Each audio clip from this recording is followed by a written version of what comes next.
Hindi naman para sa eleksyon ito. Yung mga nanunungkulan na sa gobyerno, whether be it halal o tinalaga sa gobyerno. Ayan, Wala pong masasama doon. Yes, walang masama. Kung walang itatago, di magpatest. Yung mga ayaw, ang tanong, ano kayang dahilan? Yuha, why not drug test? O, di ba?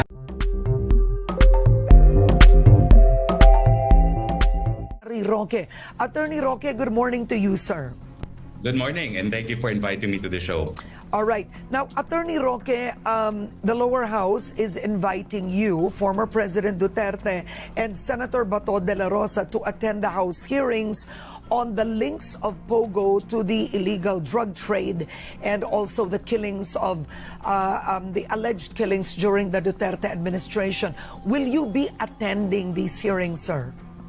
Well, you know, barring any conflict of schedule, because I am a private lawyer now practicing, I will be there in the same way that I've been to the House for 2 hearings already, lasting more than 8 hours each. Okay. Attorney, what about former President Duterte? Would you know or have any information if he plans to attend these hearings? I will find out because I will be meeting with him on Friday. Okay. All right. Now, why are you meeting with him, Attorney? Well, just to tell him about the happenings in the House, that they have created this squad and that they are determined to summon him to appear, and of course to discuss the other cases that have been filed against him. Okay. Attorney Harry, would you advise former President Duterte to attend the hearings? Well, I will leave it to the president because I think at this point, he has more wisdom than I do. But for me, I have nothing to hide, so I will appear. I think the subject of the inquiry of the squad committee is a far shot. So I will go, no, if, of course, I'm available on the time that they schedule me, no. But remember, the president is a different matter, no. He is also facing preliminary investigation before the International Criminal Court. And the subject of the inquiry happens to be also the same subject matter of the International Criminal Court. No? So there is the right against self-incrimination. He has said once that he will invoke this right, but I do not know what his final decision will be. Okay. Attorney Roque, just for the record, will you be serving as former President Duterte's legal counsel? Will you represent him if the ICC investigation gets full-blown, he is formally named, will you represent him, sir? Yes, as a list council member of the ICC, I will represent him, and I have been giving him legal advice as far as the International Criminal Court is concerned. Okay. All right. You have not seen a copy of what former Senator Antonio Trillanes has revealed so far?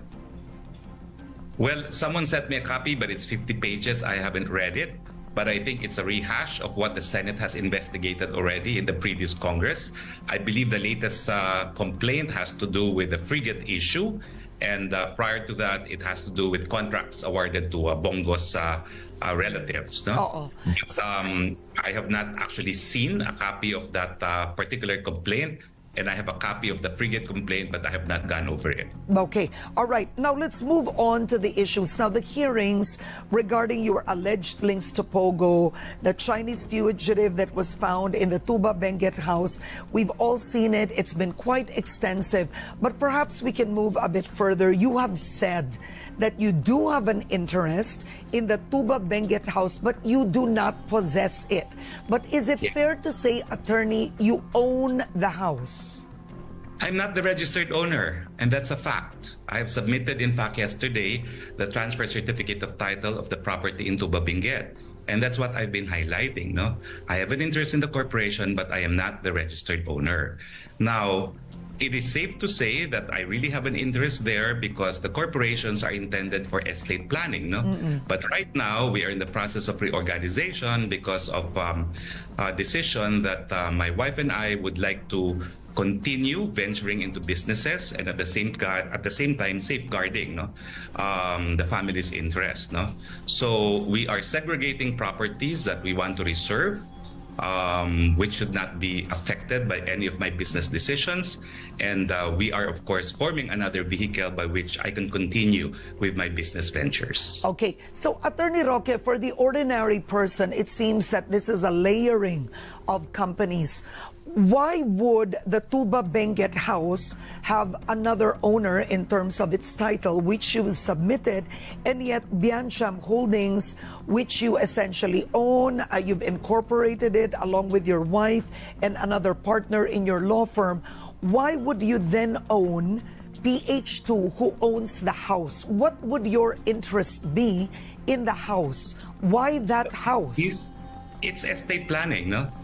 In case you are to sell that property, you will sell now shares of PH2, which means you can save on taxes because you don't have to pay capital gains. You would be paying tax on the transfer of unregistered shares. No, so it's a way of saving taxes in case you want to sell the property. No, and that's what I meant by estate planning. And of course, in case we pass away, no, our heirs will simply be paying taxes on transfer of shares of stocks instead of property, no. So it's all part of estate planning. It's all part of due diligence, protecting your family in case something happens to you, and legal ways of saving taxes. Okay, so legal avoidance, not legal evasion, because legal evasion is illegal, whereas tax avoidance is, of course, legal. Okay, so does this mean that PH2 owns more properties like Tuba Benguet, the house there? For example, how many homes does PH2 own? It's a single property corporation, which is what I meant. If we're going to sell the house, we just sell all the shares of PH2. Instead of selling the real estate itself, we would be selling hook, line, and sinker the shares of stocks in that company. No? But pursuant to the reorganization that we have planned, I have said over and over again that I intend to have 100% ownership of PH2 because at age 58, I want to retire in Baguio. Okay. Now, Attorney Roque, who was managing the house in Tuba Benguet, when it was raided, they found, of course, just for the viewers, a recap, a Chinese fugitive who had a fake Cambodian passport. Sun Li Ming is on red notice with the Interpol. Who actually allowed Sun Li Ming to stay in the house? We did not allow him. We had a lessee, who is 1U. She's a lady. She had an alien certificate of registration. And the significance of an alien certificate of registration means that she is a resident alien in the Philippines. And as a resident alien, she went through the process of getting an NBI clearance and making sure that she has no criminal record, because no one with a criminal record will ever be given an alien certificate of registration. And that is why at the time that fugitive was apprehended in that property, we were not in possession of the property because we had transferred the possession of the property to the lessee. Which is, say the name again, Attorney?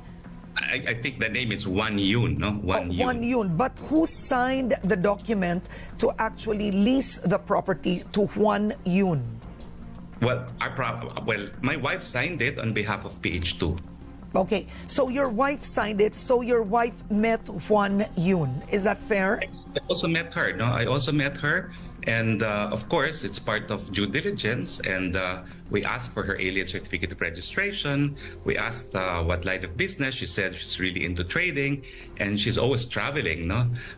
When we looked at her passport, there were lots of indications that she is indeed a business traveler. She has traveled extensively, and we found nothing suspicious with her. No, so we went ahead and entered into the contract of lease.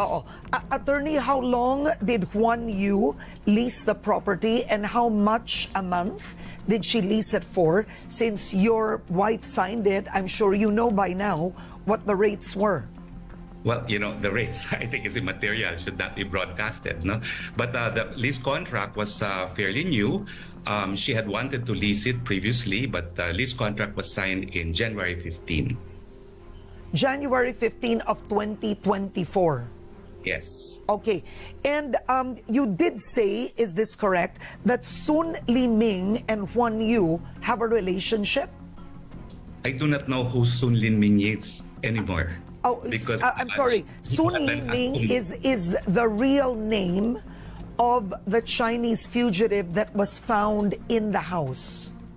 I do not know anymore who he is because apparently he had assumed identities. No? What I do know is that in the passport, And in the alien certificate of registration, this lessee of ours is single. Now, what I do know too is that he had a partner of sorts who was always playing golf, because I still have a caretaker in the house to make sure that the property was used only for residential purposes, no? Because I don't want any illicit activity ongoing there, no? So they would not enter the house. They would still, they would just reside outside the house, take care of the garden and 2 cows that we have. But from them, I know that there was a partner who was just playing golf, no? So we had no idea who he was, no?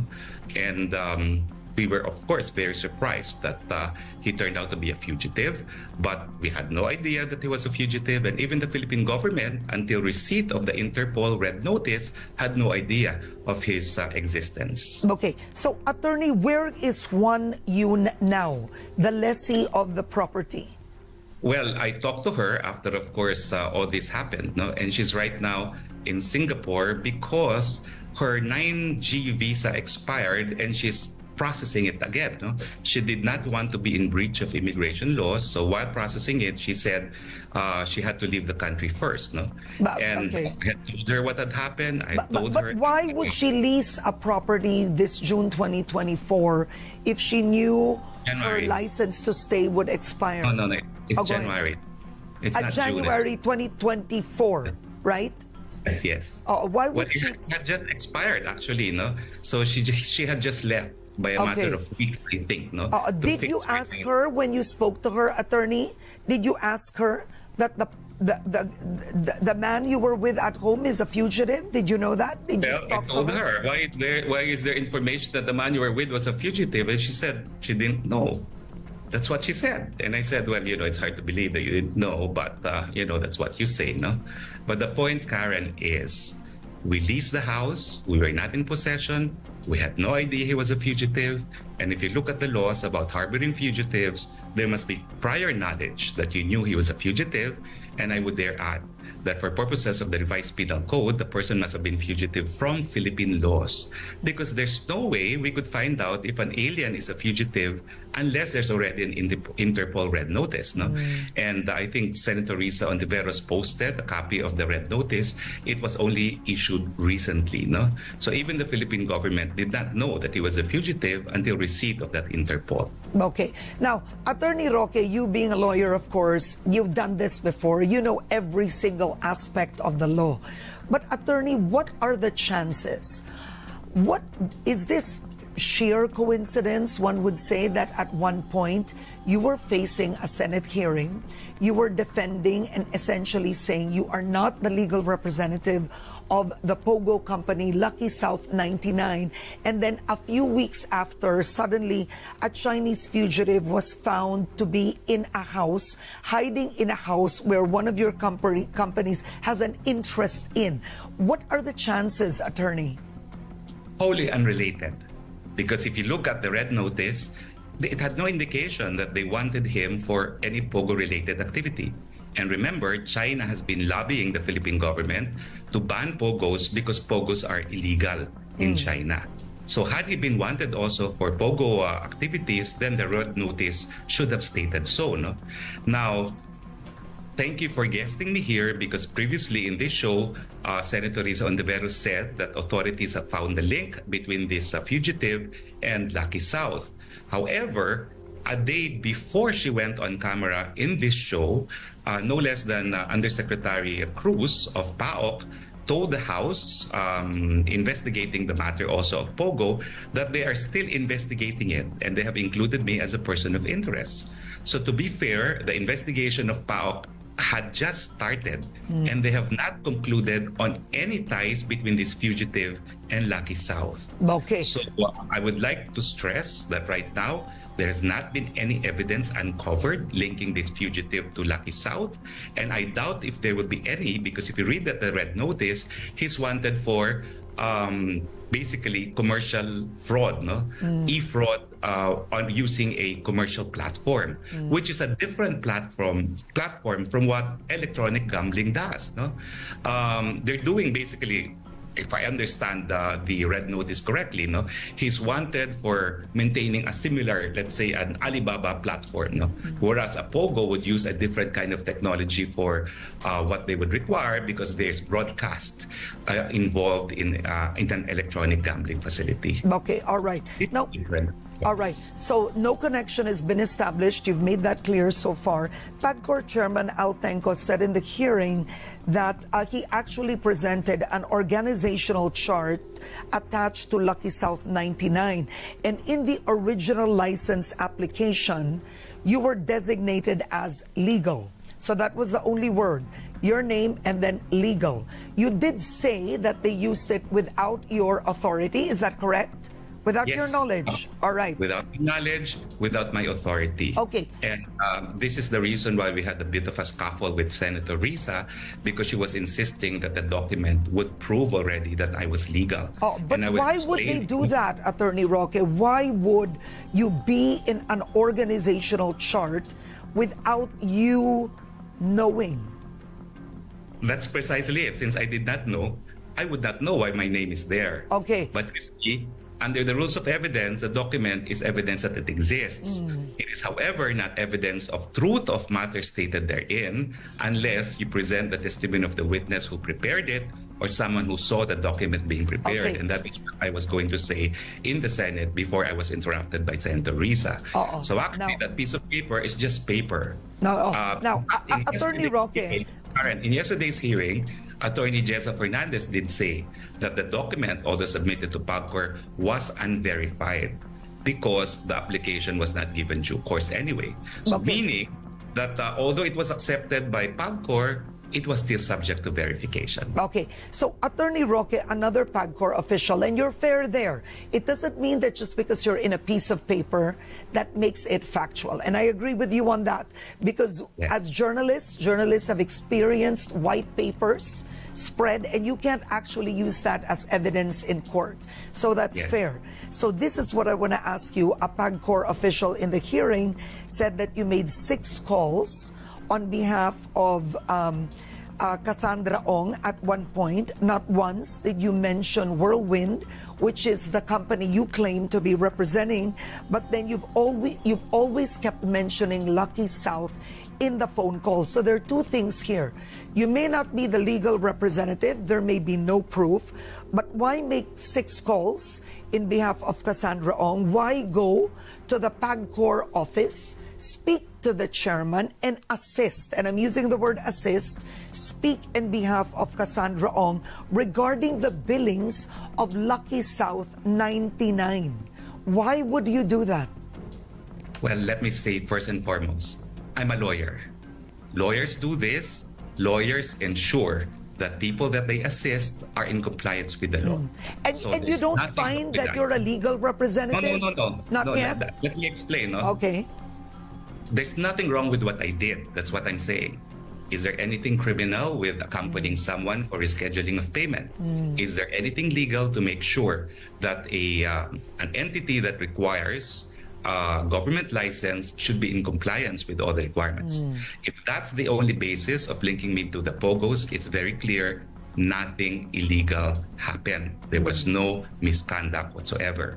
Now, the issue of attorney-client relationship is very well defined under the canons of professional responsibility and jurisprudence. It is viewed from the perspective of the client. A client-attorney relationship begins when the client reposes in a lawyer the confidence and trust to perform legal services. But jurisprudence also says that there must be a meeting of the minds between the attorney and the client. Now, when I represented Whirlwind by accompanying Cassie Ong to PAGCOR, she represented herself as the lessor of Lucky South. She represented herself as someone also providing services to their lessor, because if they have no license, then they would also have no client. And that was in the context of asking me to assist them when they found out that they were a victim of swindling. Apparently, they had paid their legal representative to PAGCOR, allegedly, 500,000, which was not in turn paid to PAGCOR. Okay. So yesterday, I already said that when approached me, it was for legal assistance, and I didn't want to accept the engagement for legal assistance for suing because I said, you know, he's my neighbor. I cannot sue my neighbor. All right. You know? No, I think what you're trying to establish here, and I get you, is the fact that there's not enough evidence to actually to claim that you are the legal counsel of Lucky South 99. The paper is not enough. So what I want to ask you, actually, I'm curious, Attorney Roque, who is the president of Whirlwind? Well, what I know is I dealt with two people on Whirlwind, no? And we were in the articles of incorporation. No? Cassie Ong and a Chinese person by the name of Mr. Wu. So I met two of them, and I also met a non-resident Singaporean CEO. And the context by which I met Whirlwind was not really because they were engaged in real estate, leasing premises to a Pogo, but because I had met them in a forum of renewable energy, at least that CEO, no? Yeah, and so they own the 10 hectares, attorney? The 10 hectares where Lucky South is, Whirlwind owns that? They lease it, the land, and they built the buildings, no? And they in turn leased it, no? But I met Whirlwind as a potential investor in renewable energy, in solar projects, no?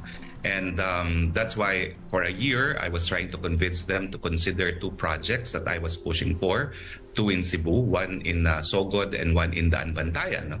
And that's why, that's the context by which I knew Cassie Ong as an employee of Whirlwind. And that's why, you know, I had no interest at all in their involvement with Pogos. I wanted an investor in my solar energy projects. Okay, so Whirlwind essentially leased the land as well, tama, right? Hindi. They don't own the land. They own partially of the land, pero hindi pa nila fully paid. So they built the buildings, the 49 buildings, and leased it to Lucky South together with all the equipment. Okay, but why would they build the 49 buildings unless they're already in a previous contract with Lucky South? Would that be fair, right? Why would you build 49 buildings unless you know Pogo is coming into the property? Is that correct? No, I mean, it was built in 2019. It was leased to Lucky South. It was really built as a Pogo because Lucky South already had a 3-year license. Yeah. And by this time, I mean, just for factual purposes, Pogo was legalized during that time. So that's the premise there. So at the end, would you know the president of Lucky South?